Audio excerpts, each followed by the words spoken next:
In this tutorial, we want to walk you through the dissection of the anterior and medial thigh. So let's orient ourselves first. This is the lateral side. Here is the medial thigh, inguinal region, and knee area. We put the skin incision along the inguinal ligament, a vertical incision in the skin, all the way down to almost the width of one hand below to the patella. When you put this skin incision, especially in the thigh region, don't put very deep incision because it might cut the soft tissues underneath. We reflect the skin laterally and medially, whereas we keep the deep fascia intact. So here is the deep fascia. We reflect the skin to the lateral side, and then the skin to the medial side. And then, of course, when you reflect that, you will see the deep fascia covers the whole region. And then that's the part of deep fascia, fascia lata, which is the deep fascia of the thigh. If you recall, the deep fascia of the thigh is thicker on the lateral side and is known as iliotibial band or iliotibial tract.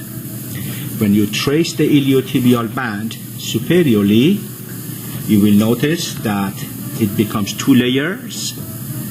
We have opened a window in the layers, and you can see one of the muscles of the gluteal region, tensor fascia lata muscle here. So that is tensor fascia lata, which is in charge of the flexion and medial rotation of the hip joint, and is considered one of the gluteal muscles, but sitting in the lateral thigh. Also, on the medial side, you can find one of the superficial veins of the lower limb, the great saphenous vein, which runs within the superficial fascia, becomes all the way up, and drains into the femoral vein. Okay? Now let's go with the muscles in the region. So, anterior compartment, known as extensor compartment, includes these muscles. Sartorius, or talar muscle, which is the longest muscle in human body, from ACES all the way to the upper medial leg.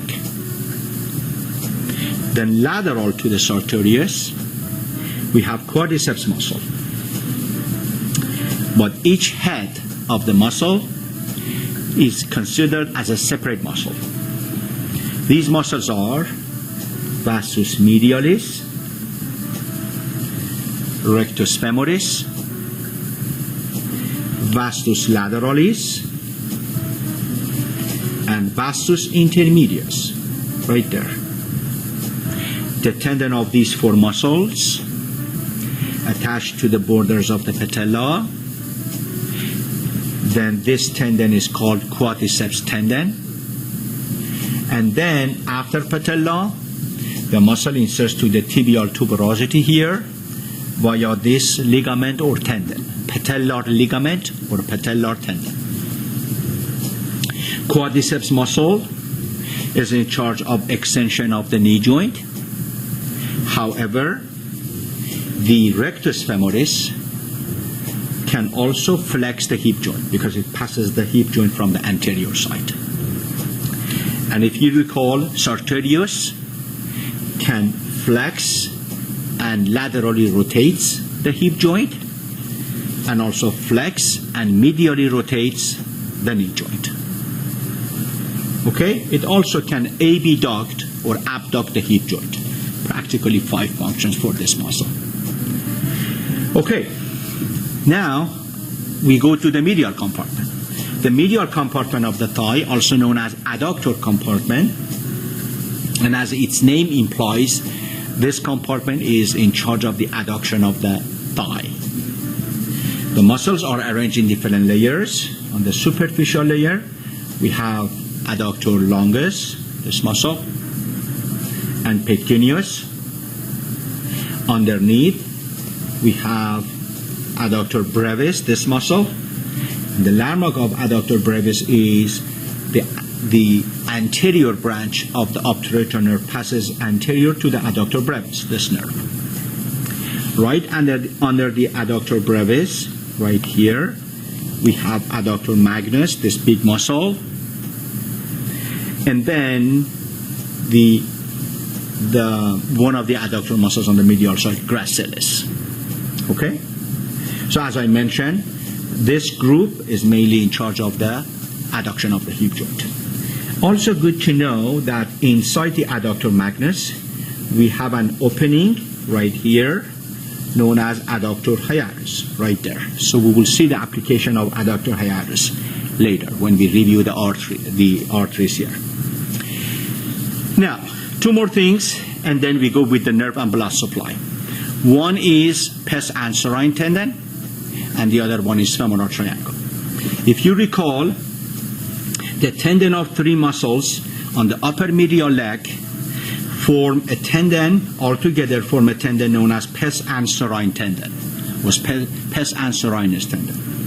So these muscles are sartorius from anterior thigh, gracilis from medial thigh, and let me actually expose this muscle for you, semitendinosus, this one, from the posterior thigh.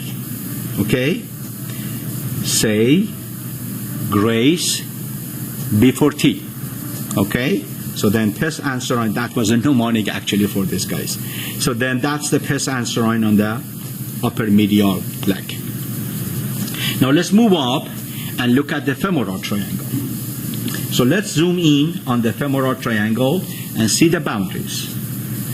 Inguinal ligament, sartorius, adductor longus.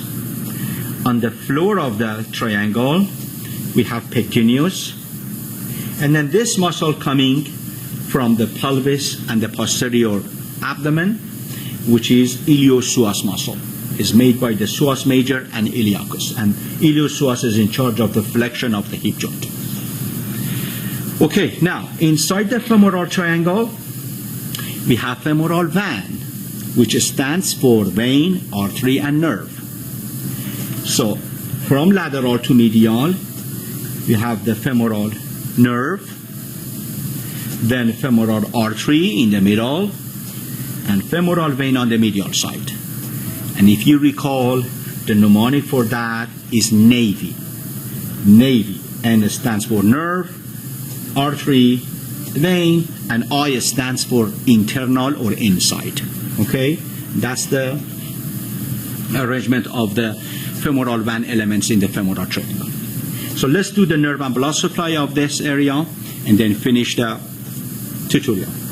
When it comes to the nerve, femoral nerve is the nerve of anterior thigh. It sends several branches to the muscles. We want to look at the longest cutaneous branch of the femoral nerve, known as saphenous nerve. Saphenous nerve goes all the way down under the deep fascia, then on the lower medial thigh it becomes superficial, and it runs within the superficial fascia on the medial leg. Okay? The nerve on the medial compartment is obturator nerve, which is in charge of the nerve supply of majority muscles on the adductor compartment. When it comes to the artery on the medial side, which is really tiny branch right here, or the artery is obturator artery, and then the main artery here, which is in charge of the blood supply of both anterior and medial compartment, is femoral artery, right? So then when we trace the femoral artery, it goes all the way down, okay? Passes through the adductor hiatus. If you recall, adductor hiatus is the opening inside the adductor magnus. And as you see, both artery and vein, femoral artery and femoral vein, pass through the adductor hiatus. And then when they pass, they go to the popliteal fossa. The artery becomes popliteal artery. When it comes to the branches of the femoral artery, we have this big one, deep femoral artery, this one, right there. And then from the deep femoral, the branches are lateral circumflex femoral artery, this one, medial circumflex femoral artery, and then perforating branches such as these ones, which perforate the adductor, some of the adductor muscles, and they will show up on the posterior thigh to supply the muscles on the posterior thigh. Thank you for watching our tutorial.